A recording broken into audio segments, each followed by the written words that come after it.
ये है New Zealand, Pacific ocean में वाक़ई बरआज़म ऑस्ट्रेलिया से 4000 किलोमीटर दूर, दुनिया का दूसरा पीसफुल कंट्री। बाकी दुनिया तो न्यूजीलैंड को इसकी खूबसूरती और स्टैंडर्ड लाइफस्टाइल की वजह से ही जानती है, लेकिन पाकिस्तान में लोग न्यूजीलैंड को इसकी क्रिकेट टीम की वजह से जानते हैं।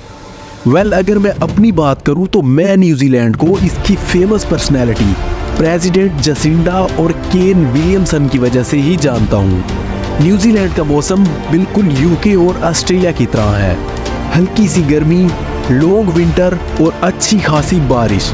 मगर इसके बावजूद न्यूजीलैंड की पॉपुलेशन सिर्फ कराची जितनी भी नहीं है।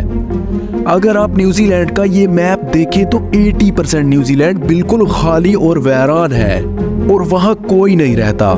न्यूजीलैंड की 70% आबादी सिर्फ इस एक शहर ऑकलैंड में ही रहती है। इतना ज़बरदस्त मौसम, खूबसूरत सीनरी, लो क्राइम रेट और हाई स्टैंडर्ड ऑफ लिविंग के बावजूद भी 80% न्यूजीलैंड आज खाली क्यों है? आइए जानते हैं इन सब सवालों के जवाब एक्सप्लोर वाईटी की इस वीडियो में। दोस्तों, अगर आप वर्ल्ड मैप में न्यूजीलैंड को देखें तो आप नोटिस करेंगे कि न्यूजीलैंड हमारी बाकी दुनिया से बहुत दूर है। मतलब अगर आप कराची या मुंबई से जहाज में बैठे तो ये पूरा अरेबियन सी और इंडियन ओशन को क्रॉस करके करीबन 18 से 20 घंटे की फ्लाइट तय करके ही न्यूजीलैंड पहुंच सकते हैं। अब सवाल ये पैदा होता है कि इंसान दुनिया से इतनी दूर इस जजीरे पर पहुंचा कैसे? न्यूजीलैंड ऑफिशियल न्यूज़ के मुताबिक ये बात है आज से 1100 साल पहले पैसिफिक ओशन में मौजूद मावरी कबीले की। पहले ज़माने में मावरी समंदर में रहने वाले कबीलों को कहा जाता था। कहा जाता है कि ये वही लोग थे जो चंगेज़ खान के डर से समुद्री जजीरों में रह रहे थे। इन कबीलों की खुराक का वाहिद source of food sea food हुआ करती थी। दोस्तों, हुआ कुछ यूं कि एक दिन मावरी कबीले के कुछ लोग मछलियां पकड़ने के लिए अपने एयरलैंड से बहुत दूर चले गए और इनको दूर से बड़े बड़े पहाड़ों वाला ये आइलैंड नजर आया। जब ये लोग यहाँ पहुंचे तो नेचुरल रिसोर्सेज से मालामाल इस जजीरे को देखकर बहुत खुश हुए और अपने पुराने जजीरों को छोड़कर यहाँ रहने लगे।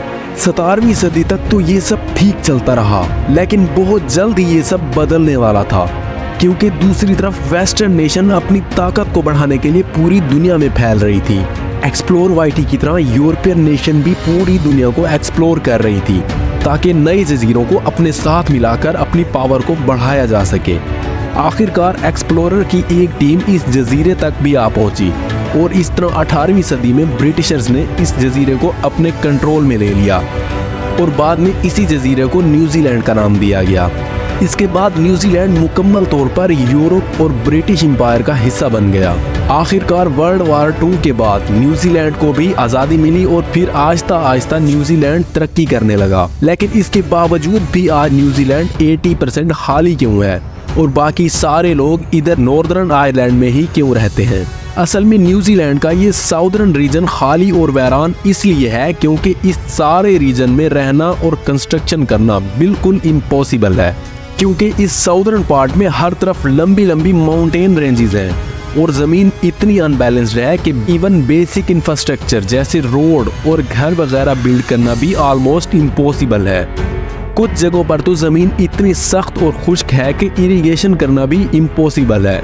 इसलिए न्यूजीलैंड की मेजॉरिटी पॉपुलेशन इस नॉर्दर्न साइड पर ही रहती है। पॉपुलेशन शॉर्टेज के इस मसले को हल करने के लिए न्यूजीलैंड गवर्नमेंट ने इमिग्रेशन पॉलिसीज रिलैक्स की ताकि ज़्यादा से ज़्यादा लोग न्यूजीलैंड का रुख करें और यहाँ पर इन्वेस्टमेंट करके न्यूजीलैंड को तरक्की दें। इस तरह अब भी न्यूजीलैंड की आबादी का 27% इंडियंस, चाइनीज और फिलीपींस ही है और न्यूजीलैंड की मेजॉरिटी इधर ऑकलैंड और इसके आसपास के एरियाज में ही रहती है।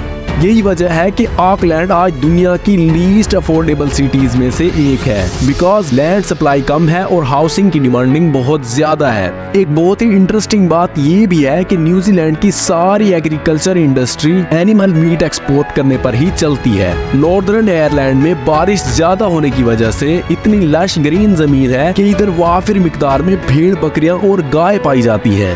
न्यूजीलैंड की एक रिपोर्ट के मुताबिक इस एरिया में 3 करोड़ से भी जायद भेड़ बकरियां पाई जाती हैं। इसलिए न्यूजीलैंड आज दुनिया में सबसे ज्यादा मटन और शीप वूल एक्सपोर्ट करने वाला कंट्री है। इस वक्त न्यूजीलैंड दुनिया की 50वीं इकोनॉमी रखने वाला मुल्क है। और इस इकोनॉमी का सबसे बड़ा सोर्स मीट एक्सपोर्ट है। इस वक्त न्यूजीलैंड के लिए सबसे बड़ी खुशकिस्मती जसिंडा का होना है। जसिंडा इस वक्त न्यूजीलैंड की प्रेसिडेंट है। मोहतरमा बेनजीर भुट्टो की तरह जसिंडा भी एक ईमानदार और अमन पसंद खातून है। और आपको ये बात सुनकर हैरानी होगी कि मोहतरमा बेनजीर और जसिंडा काफी क्लोज फ्रेंड्स थी। उम्मीद है आपको एक्सप्लोर वाईडी की ये वीडियो भी काफी पसंद आई होगी। इस तरह की मजीद इंटरेस्टिंग वीडियोस के लिए इस वीडियो को लाइक और चैनल को सब्सक्राइब कर दें। मिलते हैं अगली एक और इन्फॉर्मेटिव वीडियो में।